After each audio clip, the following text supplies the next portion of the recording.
আজকে মূলত আমরা ইসলামী ছাত্র শিবির ঢাকা বিশ্ববিদ্যালয় শাখার পক্ষ থেকে কেরিয়ার গাইডলাইন প্রোগ্রাম আয়োজন করেছি প্রথম বর্ষের শিক্ষার্থী যারা নবীন 24-25 সেশন তাদেরকে নিয়ে।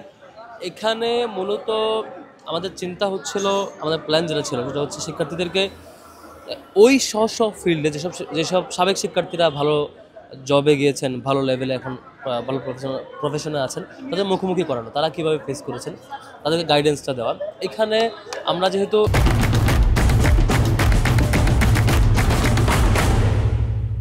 আমাদের ইউনিভার্সিটিতে সায়েন্স, কমার্স অ্যান্ড আর্টস তিনটা স্লটে তিনটা বেসিক্যালি তিনটা ইউনিটে ভাগ করা, তো আমরা একসাথে মার্চ করে প্রোগ্রাম করি না। এই জন্য যেহেতু এক একটা ফিল্ডের এক একটা মানে বিশেষ বৈশিষ্ট্য আছে, সেদিক থেকে আমরা তিনটা স্লটের প্রোগ্রাম। সকালে ছিল কলা ও সামাজিক বিজ্ঞান অনুষদের, সেখানে আমাদের প্যানেলিস্টরা ছিল। প্যানেলিস্টরা প্রায় লম্বা সময় নিয়ে প্রশ্নোত্তর পর্ব পরিচালনা করেছেন। তারা শিক্ষার্থীদের কথাগুলো শুনেছেন, প্রশ্নের রিপ্লাই দিয়েছেন, কীভাবে ভালো কেরিয়ার গড়া যায় এটা নিয়ে স্পেসিফিক গাইডেন্স দিয়েছেন।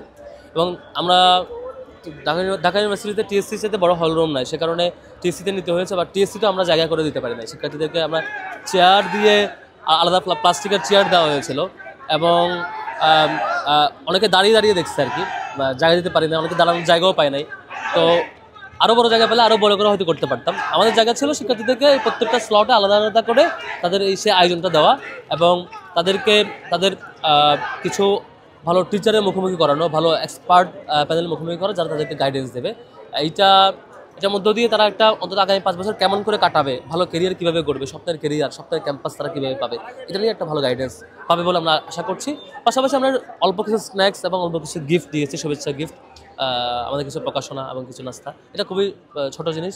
মূলত ফোকাস ছিল আমাদের শিক্ষার্থীদেরকে আগামী 5 বছর কেমন করে কাটাবে সেটা একটা ভালো গাইডেন্স দেওয়া, ক্যাম্পাসের অপরচুনিটিগুলো বুঝাইতে পারা, বুঝতে দেয়া, এবং কেউ যদি মিসগাইডেড হয় সেদিন সে যাতে রিভিউ করতে পারে, তার লাইফটা ভালো করতে চাইতে পারে। এটা নিয়ে একটা আমাদের সক্ষমতার লোকে মিনিমাম লেভেলের একটা গাইডেন্স আর কি। এটা খুবই মনে করতে পারেন স্টার্টিং স্টেজ। সামনে আরও এটাকে আয়োজনটা ম্যাক্সিমাইজ করতে পারলে তাহলে আমরা আসলে মনে করবো যে আমরা শিক্ষার্থীদেরকে সঠিক পথে পরিচালনা করতে পারছি। সারা তো বললাম হলরুমে জায়গা দিতে পারি নাই, যেটা আমরা 3টা স্লটে ভাগ করেছি, সায়েন্স, কমার্স আছে 3টা স্লটে। তো সকালে কলা এবং সামাজিক বিজ্ঞান অনুষদের ছিল, সেখানে হলে এক্সট্রা চেয়ার দিয়ে দাঁড়িয়ে, সিট দিয়ে দাঁড়িয়ে, কর্নারে দাঁড়িয়ে মোটামুটি যে যা মতো করে এনজয় করেছে। হলরুম ভর্তি হওয়ার পরে সবাইকে জায়গা করে দেওয়ার জন্য আলাদা ব্যবস্থা করতে পারলে ভালো হতো। আমাদের বিবেচনায় ক্যাম্পাসের সবচেয়ে বড় স্পেস এটা, হলরুমের মধ্যে এর চেয়ে বড় স্পেস পাই নাই আর কি। তো সামনে আরও বড় পরিসর করতে পারলে হয়তো সবাইকে স্পেস দিতে পারে।